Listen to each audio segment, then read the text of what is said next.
Every business runs on a supply chain, but not all supply chains are the same. Some focus on speed, others on cost, and a few on flexibility. So, how do you know which supply chain model is right for your business? In this video, I'll break down the top 6 supply chain models used globally with real-world examples and help you choose the perfect one for your organization. Let's start. What is a supply chain model? Before we dive in, let's get one thing straight. A supply chain model defines how goods move from suppliers to customers. It's not just about logistics, it's about strategy, efficiency, and customer experience. Choosing the wrong model can cause delays, high costs, or customer dissatisfaction. Choosing the right one can give you a serious competitive advantage. Let's start with the models. The top 6 supply chain models. 1. Lean/continuous flow model. Definition. A lean or continuous flow model focuses on efficiency, low cost, low inventory, long production runs, and smooth flows. Is characterized by tight process control, standardization, long supplier relationships, and high asset utilization. Best for high-volume, low-variety products with stable demand, e.g., commodity chemicals, basic consumer staples, auto commodity parts. Why it's important. When unit cost is a critical competitive dimension, lean minimizes total cost of ownership through waste elimination and high throughput. Operational changes required. Standardized processes and BOMs. Long production runs and scheduling discipline. Vendor-managed inventory or just-in-time deliveries. Strong focus on quality to avoid line stoppages. KPIs improved. Inventory turns increases. Unit cost reduces. Production lead time, in steady state, reduces. On-time delivery, if forecast is accurate, improve. Benefits, low working capital, low unit cost, predictable operations. Challenges, poor responsiveness to demand spikes, fragile under supplier disruption. Example, a breakfast cereal plant running large, predictable batches uses lean, tight forecasts, few SKUs, daily line balancing, and long-term supplier agreements for bulk ingredients. 2. Agile/responsive model. Definition. Agile supply chains prioritize responsiveness and flexibility. They accept higher inventory or capacity costs to ensure short lead times and high service for unpredictable demand. Best for high variety, short life cycle and fashion items, new product introductions, markets with volatile demand. Why it's important. Where customer expectations include rapid delivery or customization, agility preserves sales and market share. Operational changes required. Shorter production runs, modular BOMs. Fast information flows, real-time demand sensing. Flexible capacity, temporary labor, contract manufacturing. Proximity sourcing or regional DCs for speed.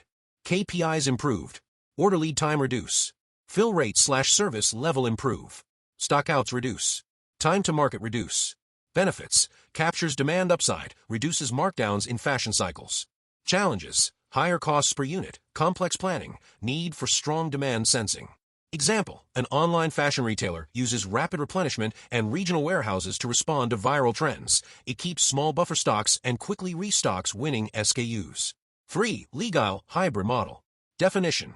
Agile intentionally combines lean and agile, efficient upstream operations make basic components, with responsive downstream, final assembly, or configuration near demand. The decoupling point separates forecast-driven and order-driven processes. Best for products with both stable and volatile elements, e.g., electronics with common subassemblies and many final configurations. Why it's important. Agile balances cost and service. Keep cost-efficient economies of scale for common parts. Be responsive at the point of customer differentiation. Operational changes required.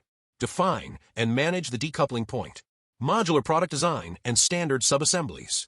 Inventory placement strategy, components upstream, configurations downstream.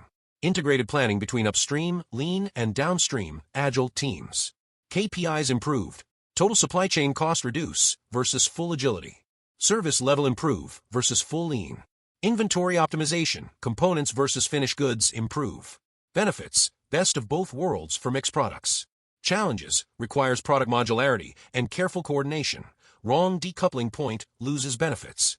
Example, a PC manufacturer produces motherboards and standard components in high volumes, then final builds to order with last-mile configuration, memory, storage, in regional facilities. 4. Fast/continuous replenishment, velocity-driven model. Definition. This model focuses on speed and continuous replenishment based on point-of-sale or real-time signals. Is often supported by vendor integration and automated replenishment systems. Best for fast-moving consumer goods, FMCG, retail categories with stable replenishment cadence but high throughput, or industrial consumables. Why it's important: it minimizes out-of-stocks on high-velocity items while keeping shelf inventory low. Operational changes required: real-time POS integration or IoT sensors, automated ordering algorithms, reorder points, min/max, strong vendor collaboration, CPFR VMI, high logistics frequency, smaller, frequent shipments. KPIs improved: on-shelf availability improve, inventory days of supply reduce, stockouts reduce, service level and sell-through improve. Benefits: improved sales and lowered lost sales. Challenges: logistics costs can rise with higher shipment frequency, requires robust IT integration. Example: a supermarket chain shares POS data with key suppliers who replenish shelves automatically. Replenishment cycles are frequent and near real-time. 5. Flexible/postponement/configure-to-order model. Definition: postponement delays final configuration of products until customer demand is known. Manufacturing produces generic base products and postpones differentiation, labeling, final assembly, customization, until later. Best for products with high variety, long upstream lead times, and demand for customization, industrial equipment, configurable electronics, some F&B packaging. Why it's important: it reduces finished goods inventory and obsolescence while providing customization. Operational changes required: design for modularity and common bases. Create late-stage finishing or configuration capacity near markets. Flexible labeling/packaging and digital order capture. KPIs improved: finished goods inventory reduce, lead time from order to delivery reduce for configured product, obsolescence and markdown risk reduce. Benefits: combines low inventory with customer choice. Challenges: upfront design cost, logistics of moving semi-finished goods to postponement sites. Example: a printer manufacturer ships base units and completes country-specific software/plug assembly in regional depots to meet local regulations and language requirements.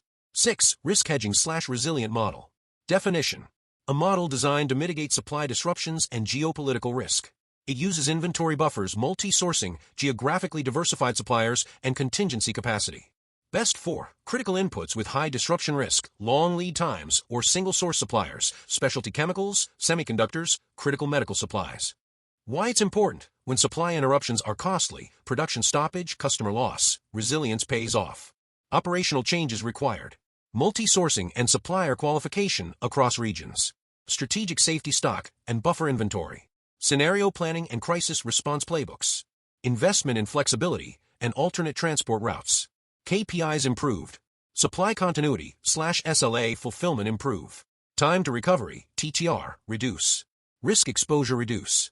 Benefits: continuity and reduced business interruption costs. Challenges: higher inventory and procurement costs, requires robust risk analytics. Example: a pharmaceutical company sources critical APIs from multiple qualified suppliers and maintains strategic inventory to cover several months of supply. Decision framework: how to choose the right model.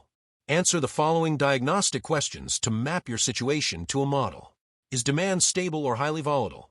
Stable, lean/continuous flow or fast replenishment? Volatile, agile or legal? Is speed to market critical? Yes, agile, fast replenishment or postponement. No, lean/continuous flow.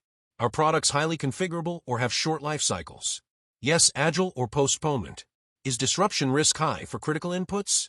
Yes, risk hedging/resilient model. Do you have modular products that can be decoupled? Yes, legal or postponement. Are logistics costs dominant compared to inventory costs? If yes, consolidation and lean upstream preferred. If service sells, consider agile/legal.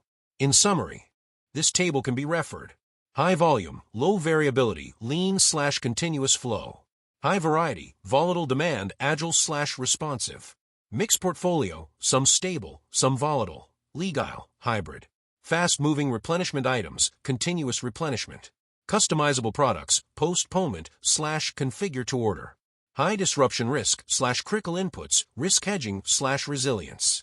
Conclusion: at the end of the day, there's no single best supply chain model, only the one that aligns with your product, market, and business goals. Modern companies often hybridize models, for example, mixing efficiency with agility to stay competitive in dynamic markets. If this helped you understand the major supply chain models, hit like, subscribe, and share this with your team or classmates. And tell me in the comments, which supply chain model do you think your business fits best? Thanks for watching.